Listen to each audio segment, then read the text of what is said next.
Here's the thing with that now. So, most times the excuses are just stories. The real question is what you do with what you have. Life is never an idea of resources, it's an idea of resourcefulness. Whatever you hate, that's what you need to do. If you are waiting for life to be fair, you will wait forever because life is not fair. Of course, it's going to be hard because you haven't done enough for it to be easy. You do not need 100 new shifts to change your life. Schedule a time for deep work, move your body, set goals, and believe in the infinite capacity of the human potential. And accept that you are human too, and that if it is possible for them, it is possible for you. And you gotta let that sink in. You can't allow that to be something that's told you in grade school, and then all of a sudden, by the time you get to high school, everybody start to pull that away from you, and you buy into this new lie. It is possible. Let me give you a piece of truth that will blow your mind. And this is something that has the masses stuck. Hear me and hear me good. You probably should write it down. Because it's common doesn't mean that it's normal. Because it's common doesn't mean that it's normal. Because it's common doesn't mean that it's okay. Average is common, but it is not okay. So, if you're using that social construct, that proximity, that environmental commonality to judge your life or to think that you are okay, when deep down in your soul you know that something is wrong, then that's what's holding you back. There's no greater prison in the world than having the desire and potential to achieve something greater, but you lack the courage and self-belief to go for it. Because society has an inbuilt confirmation that makes you think that because it's common, it's normal and okay and acceptable. It's not. The road less traveled is usually the best path. There's a powerful saying that goes that winners focus on winning and losers focus on winners. And people lose because when they wake up in the morning, they don't wake up with any bold, empowering thoughts. They second guess their thoughts and intuition.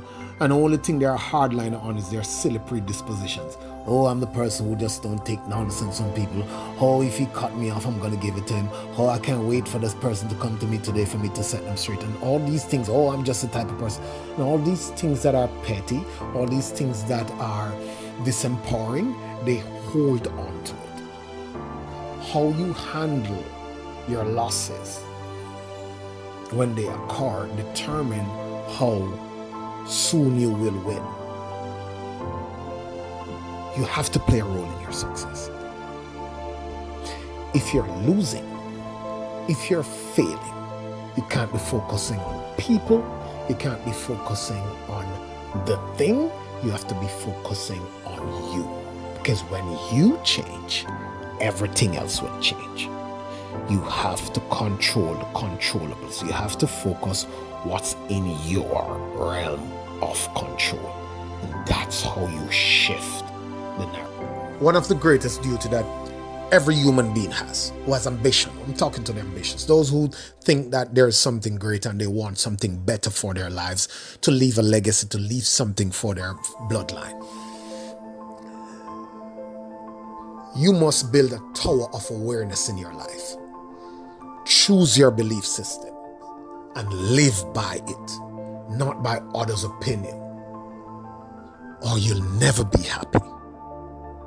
You choose your belief system, and you do that by becoming aware of how things work, managing your state, changing your limiting beliefs, getting out of the noise and the distraction, and make a discernment for yourself. Every human being can do that. The information is out there. You can make logical deductions. You can see things, how they play out, and you can see what happens when X happens and how one thing affects the next, causes and effect. And all the data is there for you to now make a good assessment to say, okay, that is the part that I won't go. This is the part that I want to go. This is the direction that I'm going to go in. This is the direction that I'm going to avoid.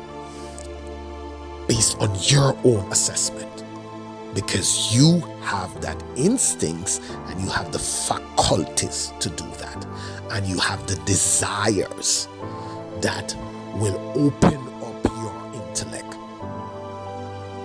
to bring you to the conclusions that are good for your life. So here another angle when it comes on to nobody cares, and that is common in our space. I say too, it is true. I'm not disputing that.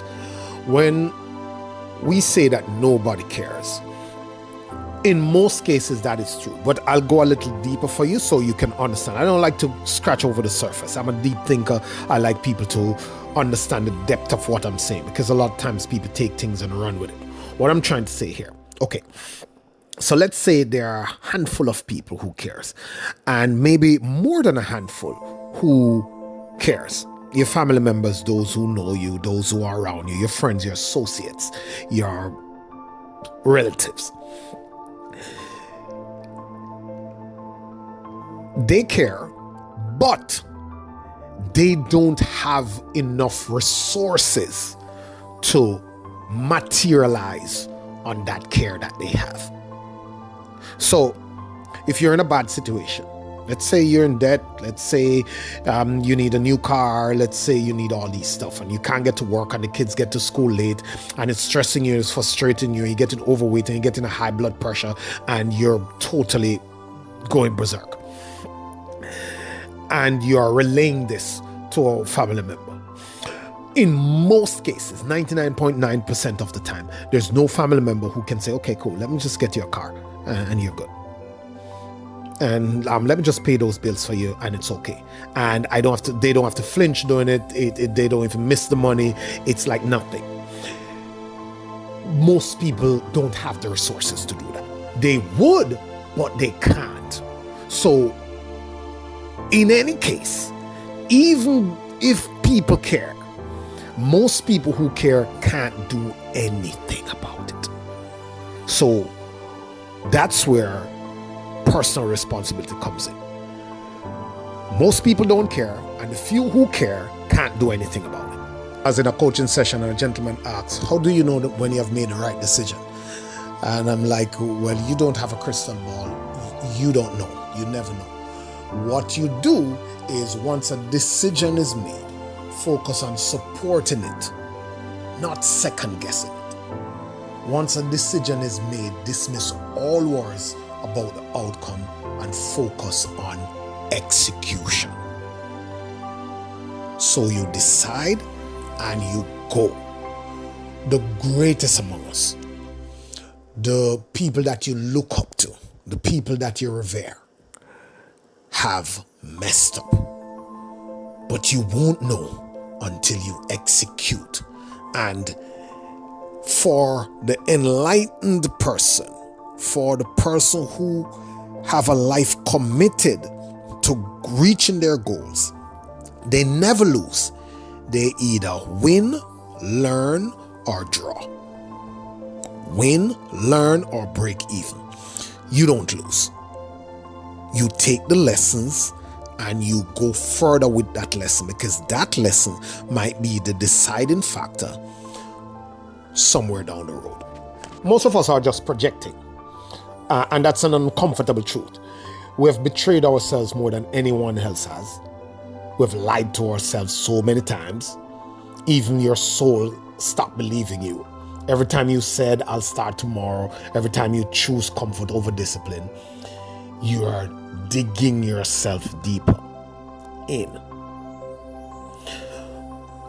The idea that you create yourself and you're responsible for your life are two main pillars that you must believe that you have control of, and you must do what it takes to act on these. Why? Because you're not your utterances, you're not your intentions, you're not what you fake on social media. You are your results. A man is his results.